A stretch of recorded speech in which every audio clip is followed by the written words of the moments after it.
Vous avez ce voisin. Vous le connaissez, n'est-ce pas? Ou peut-être avez-vous seulement entendu parler de lui. Mais vous voyez exactement de qui je parle.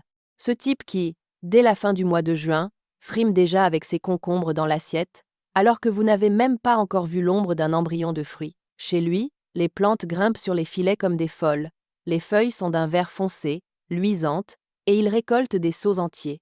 Pendant ce temps, vous restez devant vos carrés potagers et vous regardez. Parce que chez vous, c'est une autre histoire. Les tiges sont fines comme de la ficelle, les feuilles sont pâles, comme si la plante était fatiguée avant même d'avoir commencé à pousser. Et ces premiers petits fruits que vous attendiez tant, ils jaunissent et tombent avant même de grossir. Vous arrosez, vous fertilisez, vous faites exactement ce qu'on dit sur Internet, mais rien ne marche. Je connais ce sentiment. Et pas parce que je l'ai lu dans un livre. Durant mes premières années au jardin, j'ai vécu exactement ce second scénario.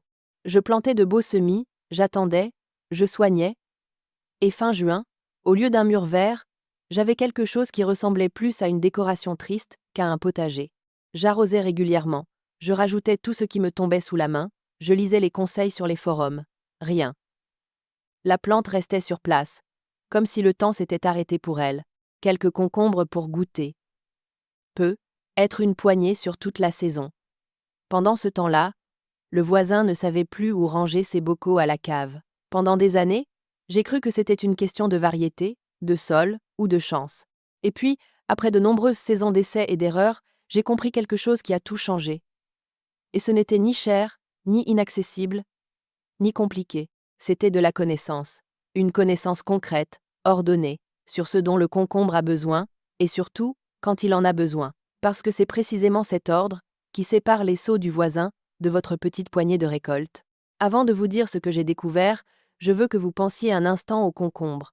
Non pas comme un légume dans l'assiette, mais comme une plante vivante avec une histoire et des besoins précis. Le concombre est originaire des régions tropicales, au pied de l'Himalaya, en Inde. Imaginez ce climat, de la chaleur toute l'année, des nuits qui ne sont jamais froides, et sous les racines, une épaisse couche de matière organique en décomposition qui dégage constamment de la chaleur et des nutriments. Dans ces conditions, le concombre est dans son élément. Il pousse à toute vitesse, fleurit vite, produit abondamment. C'est son environnement naturel. Maintenant, comparez cela avec ce que vit cette même plante en France au mois de juin.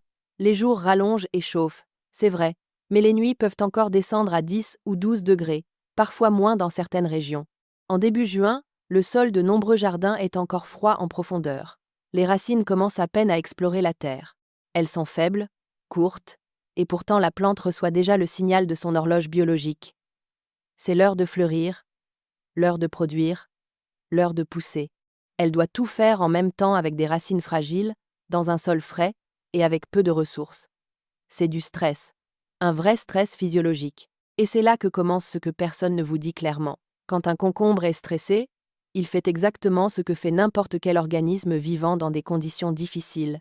Il réduit, il limite, il choisit la survie au détriment de la croissance. Au lieu de pousser énergiquement, la plante se concentre pour ne pas mourir. Elle ralentit la croissance des tiges. Elle avorte les fruits, parce que les maintenir coûte une énergie qu'elle n'a pas. Elle pâlit parce qu'elle n'a plus la force d'assurer une photosynthèse intense. Et vous regardez ça, et vous vous dites que c'est la faute du sol ou des plants. Pourtant, le problème est ailleurs. Le concombre en juin a besoin d'une aide concrète, dans un ordre précis. Et cet ordre est la clé. La plupart des conseils vous disent quoi donner, mais rarement quand et dans quelle séquence. C'est précisément cette différence qui fait qu'un jardinier ne s'en sort plus à force de palisser ses tiges, alors que l'autre reste les bras croisés devant des plants chétifs. Aujourd'hui, je vais vous guider à travers 5 soins nutritifs concrets pour le mois de juin. Chacun est simple, chacun est bon marché. Vous avez déjà presque tout à la maison ou dans l'abri de jardin. Mais leur puissance ne réside pas dans les ingrédients, elle réside dans le fait de savoir quoi donner en premier, quoi donner en second, et ce qu'il ne faut absolument pas mélanger. Restez avec moi jusqu'au 4e soin, car c'est celui que presque tout le monde oublie. Et c'est pourtant lui qui décide si les fruits restent sur la plante ou s'ils tombent au sol avant de grossir. Je vous le dis franchement, sans le 4e soin, les 3 premiers pourraient n'avoir aucun effet. Voilà tout ce que vous pouvez perdre, en ignorant un petit élément. Commençons par le début. La première chose à faire, juste après la plantation au potager ou sous serre, c'est l'azote. Ça sonne technique, mais c'est simple. L'azote, c'est le bâtisseur de la plante, comme les protéines pour l'humain. Sans lui, pas de feuilles, pas de tiges, pas de croissance. Une plante qui manque d'azote ressemble exactement à ces tiges pâles dont je parlais au début. Le moyen le plus économique et efficace pour apporter de l'azote se trouve pour quelques euros au rayon entretien. L'ammoniac ménager. Alcali. Une cuillère à soupe pour 10 litres d'eau. Vous mélangez et vous arrosez au pied, sur une terre déjà humide, environ un demi-litre par plante. L'effet ? La plante reçoit un azote rapidement assimilable qui booste immédiatement la masse verte. En plus, l'odeur de l'ammoniac fait fuir les pucerons. Attention, l'azote est un engrais de démarrage. Uniquement de démarrage, début juin. La plupart des gens continuent l'azote tout l'été. Résultat, A2.exist et l'azote, trop l'été, la plante produit des feuilles à gogo, crée une jungle, mais oublie de faire des fruits. Dès que la structure du plant est formée, on arrête l'azote. Le deuxième soin, c'est la cendre de bois. C'est l'un des ingrédients les plus sous-estimés.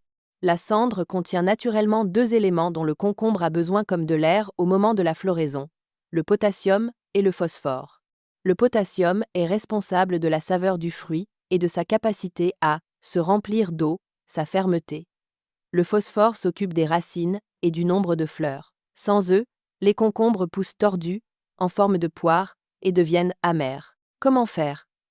Verser un verre de cendre de bois, non traité uniquement dans 10 litres d'eau chaude. Mélanger et laisser reposer 24 heures. Filtrer et arroser chaque pied, un demi-litre, tous les 15 jours pendant toute la période de récolte. Erreur fatale. Ne jamais utiliser la cendre et l'ammoniac, azote, le même jour. Ils entrent en réaction chimique et l'azote s'évapore simplement dans l'air. Laissez quelques jours d'intervalle. Le troisième soin, c'est la levure. La levure n'est pas un engrais au sens classique, mais un stimulateur. Ce sont des organismes vivants, des champignons qui, dans un sol chaud, stimulent le développement des poils absorbants, des racines ces minuscules filaments, qui boivent l'eau et les nutriments. La recette ? Diluez centre de levure de boulanger fraîche dans 10 litres d'eau tiède avec 2 cuillères à soupe de sucre. Laissez agir 2 ou 3 heures. C'est votre concentré. Ensuite, prenez 1 litre de ce mélange et diluez-le dans 10 nouveaux litres d'eau. C'est seulement là que vous arrosez 1 litre par plante. Condition indispensable. Le sol doit être chaud, plus de 18 degrés. Dans une terre froide, la levure dort et l'opération est inutile. Faites-le en deuxième moitié de juin, idéalement un après-midi ensoleillé, quand la terre a bien chauffé. Le quatrième soin, le plus important pour sauver votre récolte, c'est le bore. Le bore est un oligo, élément nécessaire en quantité infime. C'est pour ça qu'on l'oublie, mais il agit comme une colle biologique. Sans bore, la plante peut avoir des milliers de fleurs, elles vont simplement jaunir et tomber. Le bore permet la pollinisation et le maintien du fruit sur la tige. Contrairement aux autres, on apporte le bore par voie foliaire, pulvérisation.